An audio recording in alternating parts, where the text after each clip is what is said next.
So this session we will be having a very interesting talk by Professor Satyanarayana R. Chakrabarty from IIT Madras. So the topic is going to be very interesting. That's on disruptive innovation. So Professor Chakrabarty, we hope that you will take us to through a journey like regarding the disruptive innovation. What is coming in our mind is the mobile technology.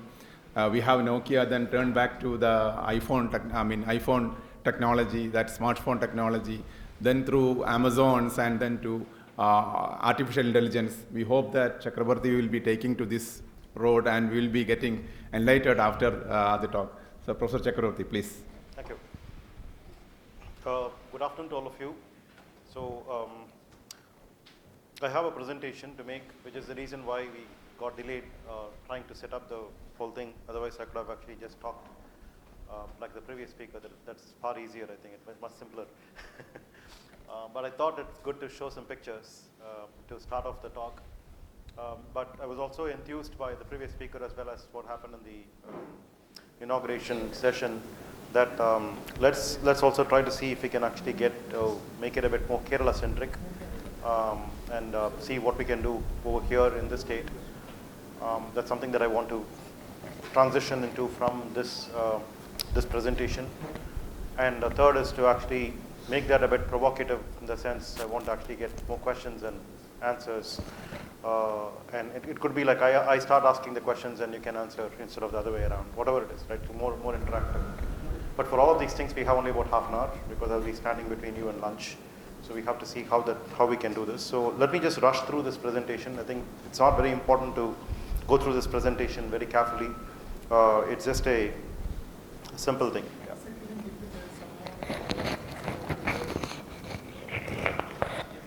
Yeah. Okay, so what is this talk about, right?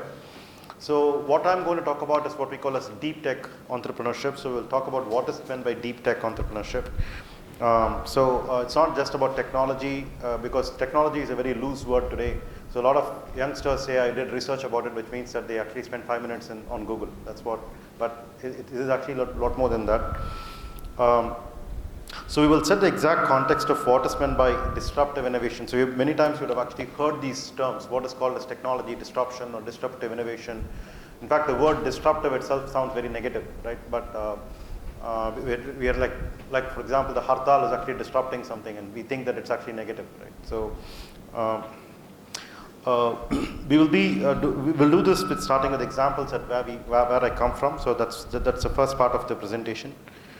Our work is actually a huge work in progress. Many times I always really wonder, why am I getting attention when we have not succeeded? So we have not succeeded in making anything like the smartphone or the iPhone or any of these things yet, right? But to be honest, so I have been featured in tech in books that are featuring entrepreneurs. I have not made any money yet. I'm still the professor that I am, and journeying into entrepreneurship, not completed yet.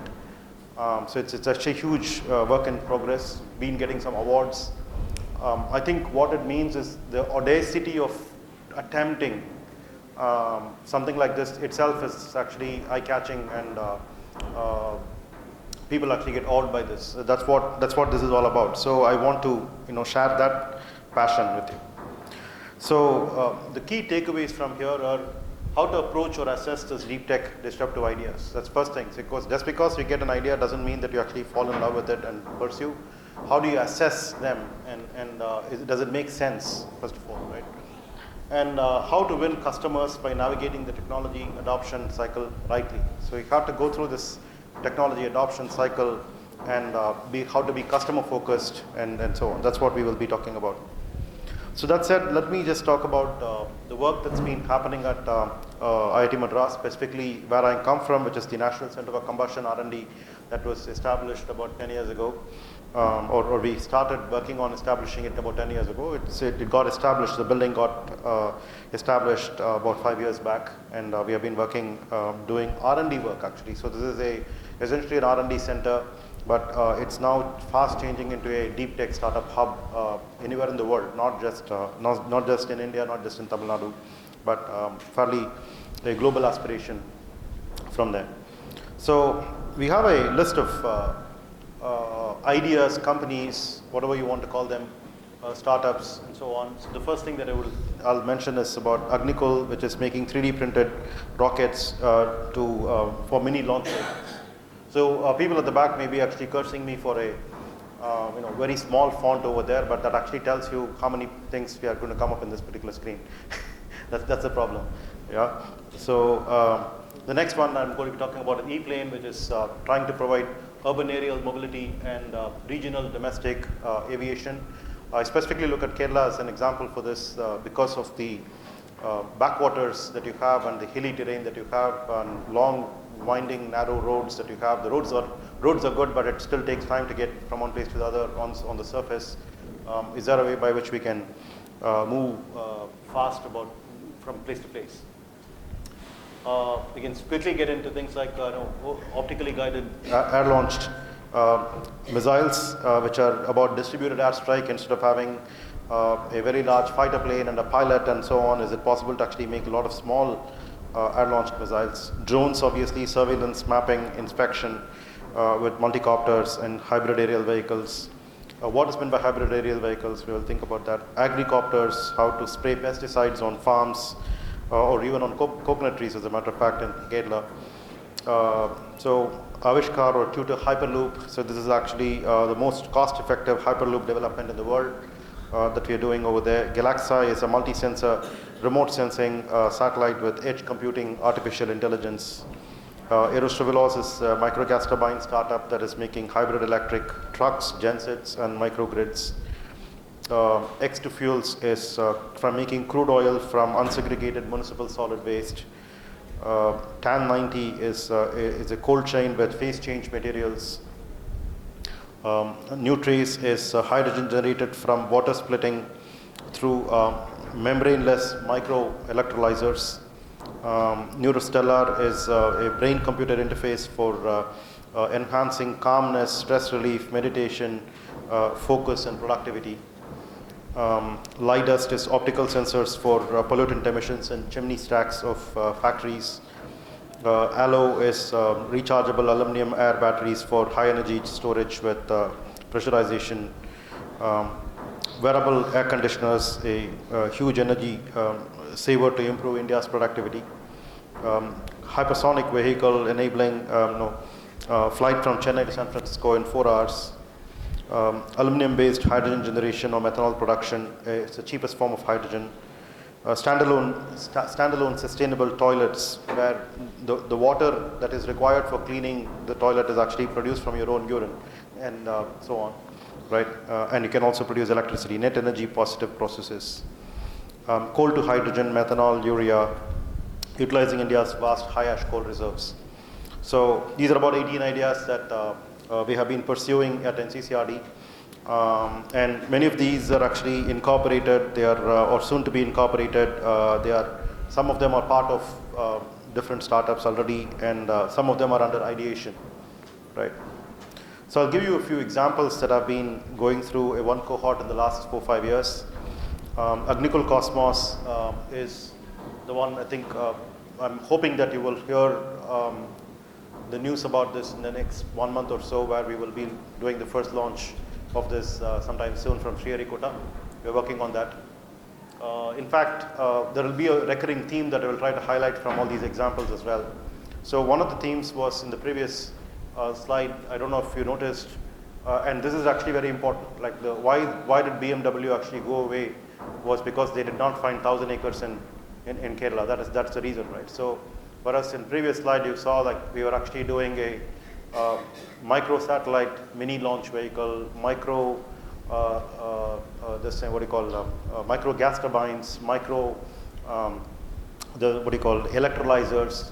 So there are a lot of micro, mini, those words are sprinkled all over the place, and that's actually quite important. I'm going to highlight that part, right? For example, the satellite launch that we're talking about from these 3D printed rockets that we are making is happening from Sriharikota, from a land that's not larger than this room, by the way. So that's a launch pad that we want, right? In fact, we want a barren piece of land. We found a barren piece of land. We have now made it flat and put a concrete platform that's not larger than this room. That's it, right? So how do you actually do these things in a way that you can keep under the radar, don't really take up a lot of land, and make something very big, and so on. That's what we want to do, that we talk about. So what Agnikul tries to do is to have a modular way of putting rocket engines together that are all 3D printed, so that you can customize these rockets to different satellites of different sizes. So you have a very flat cost curve, flat low cost curve of the price that we would be able to offer to customers anywhere in this particular graph, anywhere between 30 to 100 kgs of the satellite mass. But we have the capability to increase this to 300, 500 kgs or even more, and also bring it down to something like about 5 kgs or so. So if you have a 5 kg satellite, Agnikul will actually definitely be the lowest cost point for launching. And this research actually came up from doing a lot of 3D printed combustors that were tested for gas turbines with GE Aviation, for example, right? So there is a research background to this. So the top left corner, we talk about the research that we do and how that translates to products. So the E-Plane company is trying to do the most compact electric vertical takeoff and landing air taxis in the world. We have started, we did this in 3 stages. In 2019, before the pandemic, we flew something that sits on a tabletop about this big. This table is too long though. Right, so you're talking about something as big as this, about 1.7 meters. The next one that we're actually about to fly this month, and I'm hoping that we will have some success and we will make some positive news that way. Even if you succeed, we'll have a negative news, so there'll be some news. I would suggest you to explore a little more further about the E-Plane. Okay, sure. This is most of may not be aware about the development happening in the mobility space. Yeah. How does this disrupt that? Yeah. Okay. Sure. So I was just talking about the mid-size thing that we are just doing, which will be flying sometime this month. So we are very fast approaching the completion of the assembly process and so on. So we have our own carbon fiber composite manufacturing facility that we had opened about a couple of months ago in our new campus at IIT Madras, from where we make all the parts and then we make the assembly ourselves and then get the jigs and fixtures and so on. So what we are doing right now on the full-scale plane is what we call the E200 is a 2-seater airplane that we are currently designing. We expect to start manufacturing this sometime early next year and finish it sometime by the middle of next year, and start prototype testing and then do further prototypes and so on, so that we will be able to push it through a certification process with the civil aviation agency that we have, and launch it in the market in about 2 years' time from now, right? That's for passenger travel.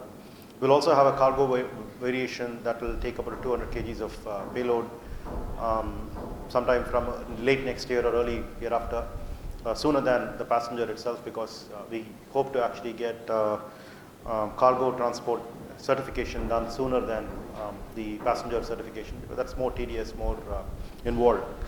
So this is exactly what I said, that we hope that Kerala will actually be a very good place for us to test this, because the longer the distance that we go, we are spending less energy on taking off and landing everywhere, right? So whereas very crowded cities will have people wanting to go about 5 kilometers, so places like Bangalore or even sometimes in Chennai, going 5 kilometers takes like 45 minutes. It should not, right? 5 kilometers should take about 5 minutes, right? So what we expect is that, here you have the entire state of Kerala is like a rurban. It's a new word that you have to coin to understand what Kerala is, and it's very important to understand what we are, right?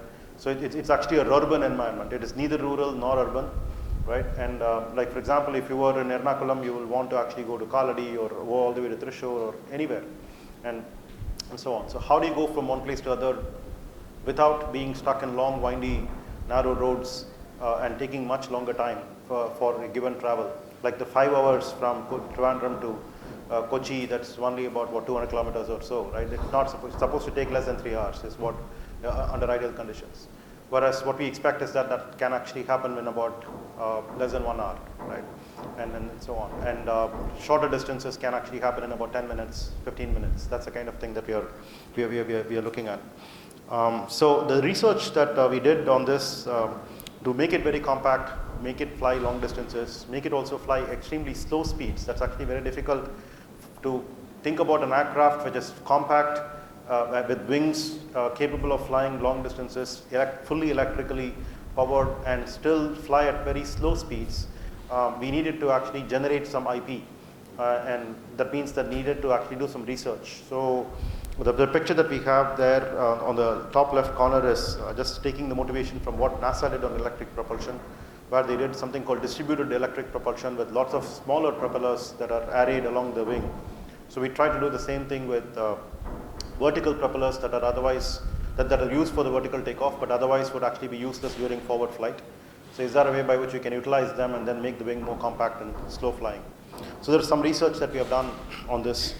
So one of the questions that you may have is, if I'm actually doing the research, does the university take the research, or does the company take the research? Right? That's a question that we should really worry about, because the question is like, what will the investors like, and how you want to navigate through the legalities of it and so on.